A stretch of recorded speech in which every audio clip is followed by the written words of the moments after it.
When I was in college, I had a friend named Jennifer.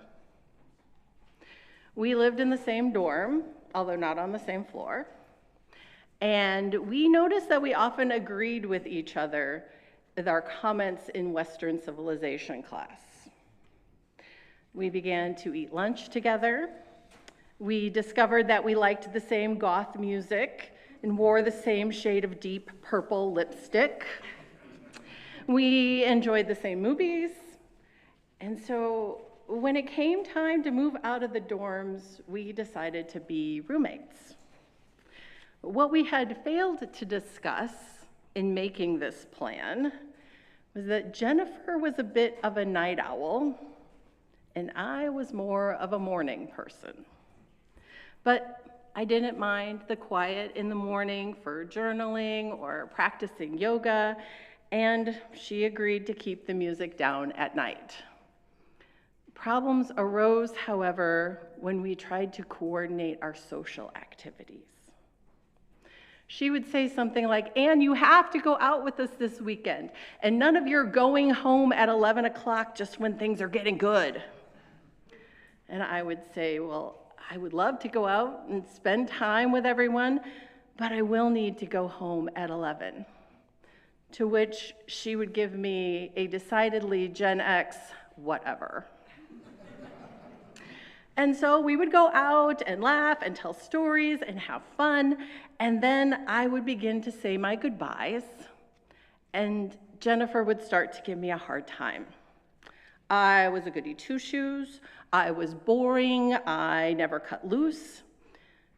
She seemed to think that my boundary meant I didn't want to spend time with her. But it wasn't about her. It was for my well-being. The truth was, I was tired at 11 o'clock. Going to bed at midnight and getting up at 8 was a rhythm that worked for my 21-year-old body. And I found things to do in the morning that I enjoyed, things that gave me life. On Saturdays, I worked at the farmer's market. On Sundays, I went to church. And I was a youth advisor, so I couldn't just decide to sleep in. I recognized that my lifestyle wasn't typical for a college student, but it was correct and good for me. So when our lease was up, Jennifer and I parted ways. As it turned out, we were better at-school friends than out-of-school friends. There is this consistent tension that is part of our human condition. We crave connection and relationship, and we need our autonomy and boundaries. Experiencing the balance between these two polarities, connection and autonomy, is what we name belonging. We feel that we belong when we find relationships and communities where we can show up as our authentic selves and be part of something bigger. There is no belonging, no healthy relationship without healthy boundaries. Boundaries allow us to be our true selves. They are a form of self-care. They allow us and our relationship partners to create realistic expectations for how we will be together. Boundaries create safety and security. So healthy boundaries begin with knowing ourselves and our own limits. We set boundaries for ourselves that support our health and well-being. And this might be eating a certain number of fruits and vegetables, or not going more than 3 days without playing the ukulele. These guidelines that we set for ourselves to keep ourselves whole are incredibly specific to each of us as individuals. But when we take the time to discern and implement behaviors that will nurture our wholeness, we thrive. And it is each of our unique collection of particularities that makes setting boundaries with each other so challenging. Wouldn't it be wonderful if we could all just read each other's minds and know exactly what we needed?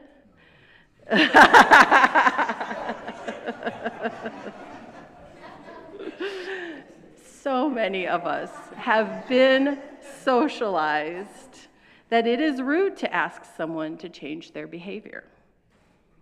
I know I was raised Midwest nice. Yeah. I was taught that I needed to go along to get along, and was reminded frequently that I was not the center of the universe. Perhaps we're told this is the way things are, and we were made to feel that we didn't have any choice. This conditioning can be so strong. We feel like we're being mean when we make a request. And then, of course, we feel resentful when boundaries we never named are crossed. The fact is, people will not and cannot guess our boundaries. We have to name them out loud, very clearly, so there is no confusion. We might have to state them more than once. I'm sorry, I have a lot on my plate right now. I won't be able to participate this weekend. I know you were making a joke, but I found it hurtful. Please don't tease me like that. I appreciate all the energy you put into making this dessert. It looks amazing, but I have food sensitivities and I won't be able to eat it. I agree, this task needs to be done, and I will need some help to complete it. When we don't set boundaries, we end up interacting more than we can emotionally handle, maybe more than we can physically handle. We can burn out trying to meet everyone's needs without asking for help. Our resentments can build up, leading to our lashing out. Or perhaps we avoid being around people because they drain us beyond our capacity. And sometimes we can even be persuaded to do things that don't align with our values rather than speak up. And our relationship partners may not even be aware that their behavior is causing harm because we haven't told them. Expecting people to read our minds will ruin our relationships. Each of us needs different conditions to feel safe, to feel secure, healthy, and connected. We have to communicate them.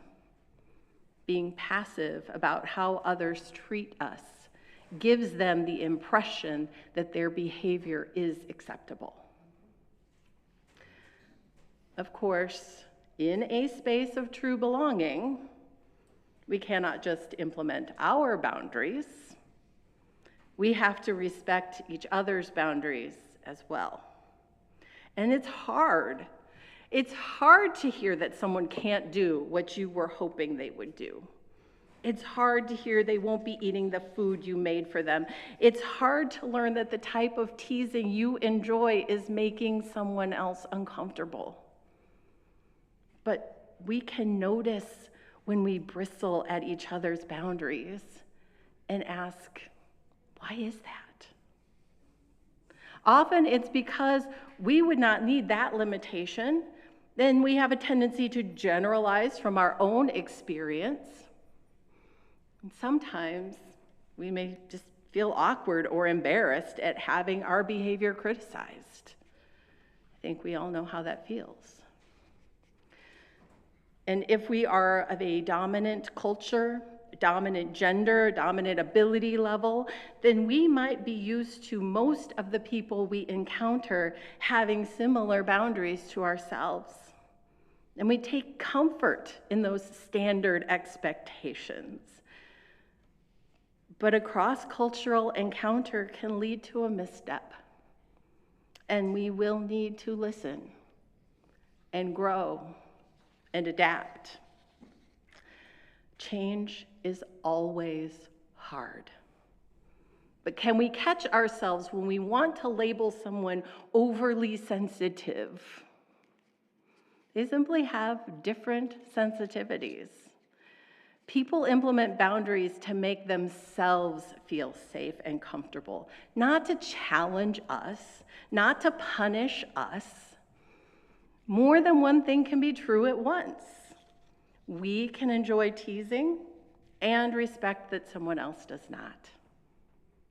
Can we get curious rather than getting defensive? Can we be less critical and more compassionate?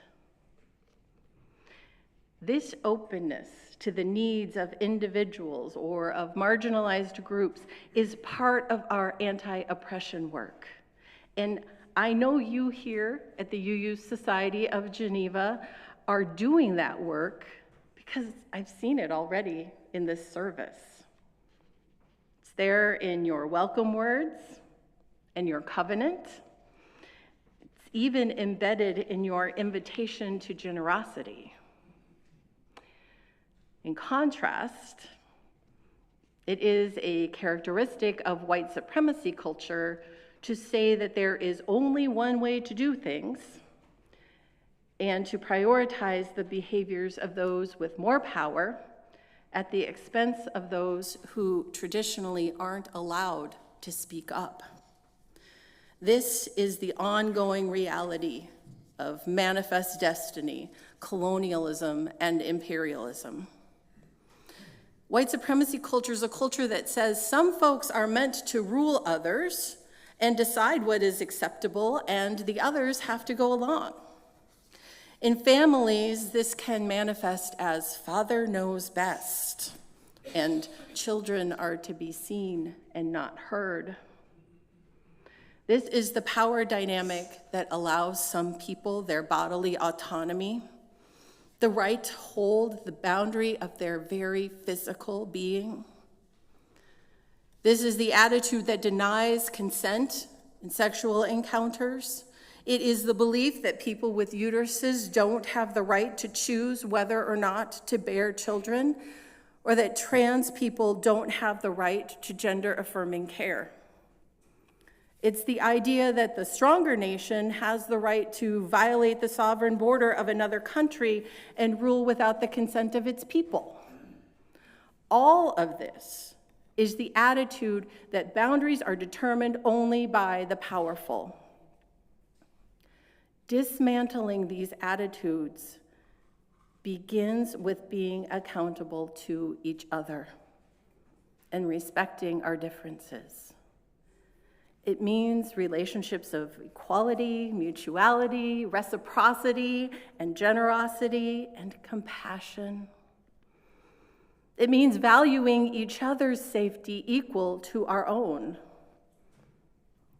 And it means respecting that we each have a different constellation of experiences and cultural conditioning, different gender and racial encounters with the world, different abilities and limitations, and that we each need different accommodations in order to belong. Setting a boundary does mean choosing a consequence if the harmful behavior continues. And that can possibly mean ending the relationship or leaving the community. But if we get it right, if we ask for what we need and we respect each other's boundaries, then we create a space for deepening connection and spiritual growth. We create the container where our authentic human pendulum can swing, where the tension between our desires for relationship and autonomy can be a creative tension, and all can flourish. As Unitarian Universalists, this is the essence of our covenantal faith. This is putting love at the center. Our covenants hold our commitment to the work of creating a space to have healthy disagreement. A space where we can be genuine and honest with one another, where we can discuss our feelings openly without fear of judgment or humiliation. We cultivate an openness to different perspectives. We can count on confidentiality and feel safe being vulnerable and revealing more of the truths of our hearts. And we can pull back when we're feeling overextended and need respite. Many organizations today are finding their departments of diversity, equity, and inclusion are under attack. Some are caving under the assault. But our Unitarian Universalist Association is proud to have a department of equity, belonging, and change.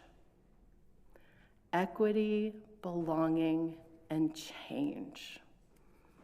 Equity, valuing each of our needs for safety and security, regardless of power or position. Belonging, creating a community designed for all of us to thrive. And change, recognizing that each of us and all of us are works in progress. May we strive to create the balance between the personal and the relational. May we find the courage to speak our truth in love and hold one another in care. And may our growth and our love ripple out and help heal the world. Amen, and blessed be. Visit us at uusg.org.